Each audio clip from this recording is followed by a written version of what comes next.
Yo, what's up, Green Blood fans? This is Rafael from C Manga, and I'm here to give you a review of Chapter 31, Discrimination. Now, this is more or less a new arc.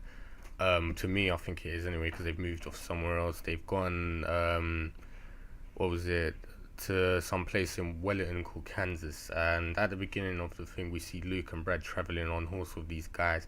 And I was kind of confused because I was like, okay, did I miss a chapter or something? But no, we see later on it's cleared up. This was like a basically present time thing, and then the chapter reveals when they got how they got to that point. So yeah, don't get too confused if you were like me. But this chapter was very interesting in several aspects for me because it actually brought a lot of real life problems, and it's kind of controversial for some people, but for me it was interesting because I know to do with historical stuff, and it's very deep, and shows how dark things were back in like Western times and things like that. And yeah, basically topic of racism and slavery is brought up in this. I was very surprised. I was shocked. I can't believe it was in there. Not in a bad way, but I was impressed that this guy had the can't remember the author's name, but he had the balls to basically put this down, and he put it down raw. There was no filtering out or going about it nicely. He put it down how it was back then, and it was really interesting to see this tied in with the story, like real life issues like that. So I'll get to that in a minute, and I'll just basically talk about this chapter. So yeah, at the beginning, Luke and Brad are riding on a horse. They're looking for people who apparently stole cattle, and basically Luke says that he doesn't believe Ned would do that.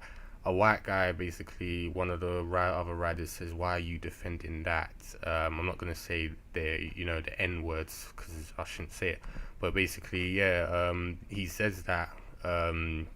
Why are you defending them? They're basically all the same. Once you give them a little bit of leeway or something, they'll go a whole mile, basically saying if you give them like a penny, they'll go and steal more money or some rubbish like that, which is obviously not true.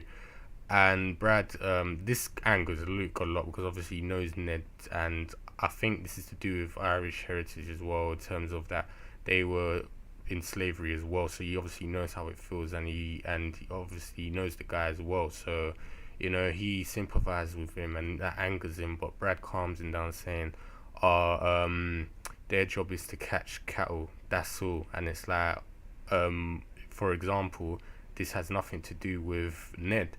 And this is when it confused me. I was thinking, is Luke being like, "Oh, this is not our problem," but I think he's not being an arsehole and saying, "Oh, it's not our problem." He's basically saying, "Don't think about it too much, because if anything happens, I'm not expecting you to get involved." So I think Brad's basically giving him freeway to say we're meant to catch the cattle, but we're not meant to kill the people that caught it. So I'm assuming he means that, as in we don't have to follow them, so we could help them or whatever. We'll see when we get there. But I don't think Brad is gonna allow that to happen, especially when Luke would be against it.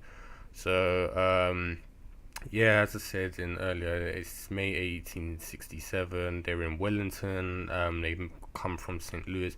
They're looking for work, and they find work at some farm.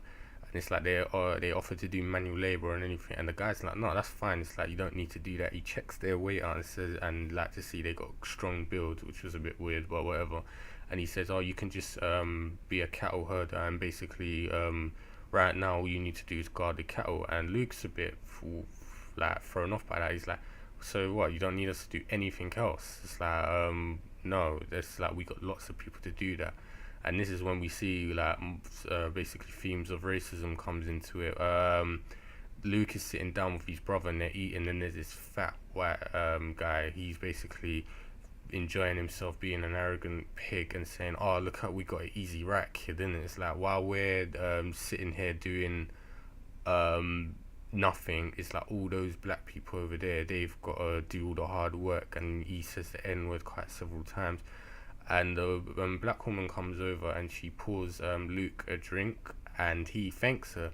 But the fat guy's like, "You don't have to thank her. It's like they don't deserve it. It's like, if anything, they're just slaves." And this is when Luke really gets peed off and he storms off. And like, everyone's confused, like, what's wrong with him? And obviously, they don't know. Not everyone's a racist like they are.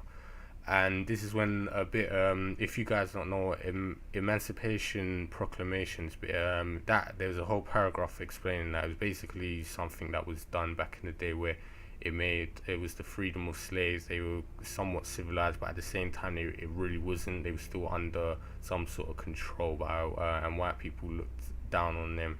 That's what it says in the paragraph. And if in real life you want to know what it's about, basically Abraham Lincoln created it, but I'm not going to go into that because that's another story. But if you want interested, go and look up Emancipation Proclamation. And yeah, so Luke meets a black boy named Ned, and who was mentioned in the early part of the chapter. And he trains horses, and he, basically tames them and everything. And they talk a bit. And Luke was very impressed with him, and Luke tells him he's on a journey. Ned's thinking it's fun, but he says not really glamorous, obviously, because it's a bloody journey. And Luke asks him the same, but he says, "Oh, Ned said he's lived on this farm for as long as he can remember. He doesn't know much about the world." And Luke's like, "So why wouldn't you want to leave? Have you ever thought about it?" And this is when Ned basically says another really deep line. He's like, most people say blacks, folks like us, ain't got no choice but to stay here." And this shocks Luke a lot, and he's obviously about to say something to console Ned, but he brushes off his concerns, saying, I'm happy here, don't get me wrong. It's like, I get to look after the horses, and Massa, because that's what they said back in the day, was is a kind guy, whether that's true or not. So obviously, he's uncomfortable about saying anything bad because it probably get him into trouble. And then the next thing, Luke at night is asked Brad if we could take Ned with us. And Brad pretty much shuts that idea down because he said he'll be on the run like us all the time. Would that make him happy? Which we don't really think it would he, if he's running for his life all the time. So then the last little bit now, we see a guy, one of the white guys who works at the farm. He's on a watchtower and he's guarding. Then he gets his head blown clean off, and these black people come in on horses and they basically raid the place and take the cattle herd. And then after one of the leader guys, he basically said, "Oh, good work, let's hurry up and get out of here." And he's like, "Come on, hurry up, Ned." And we see Ned out on the horseback now. So this is where it's going to cause a lot of rift and friction now, because it's like, even though Luke believes Ned didn't do it, it looks like Ned has helped out, and now he's going to be like, what's he going to have to do? Is he going to be is he gonna have to do his job, or is he gonna help Ned? And I think Luke will most likely help Ned, like, especially after what Brad said anyway. So I think they're gonna end up helping him and get into more trouble. But yeah, there's a lot of interesting issues in this that are related to real life. I was really surprised to see that, and it's made me love this series even more, because it's not, like, as I said earlier, held back. It's gone into depth with how things were back there. It's very historically accurate as well, and the author, I have to give props to him. He's done his research and he's done it very well. And it's not like he's glorified slavery, but he's basically said it how it is, and made it aware for people to know. And he's used it in a manga form, and it's really interesting because Irish people were slaves as well, which is most likely the reason for Green Blood, because they left Ireland to come here, where they not Ireland, but obviously the Britain, to come here to hopefully find better work, because this was shortly after slavery was abolished for anyone. So yeah, it's really how all this is tying up, and I'm really loving this series. I'm starting to respect it a lot more. So I can't wait to see the next few chapters. As I said, there's going to be a lot of friction. I'm assuming Brad and Luke will most likely help the black people and the slaves, or something like that, most likely, and or not, who knows, it might not be, but that's my prediction. So I can't wait to see that. I said a lot about this chapter, but I said it really struck me when I read that. I couldn't believe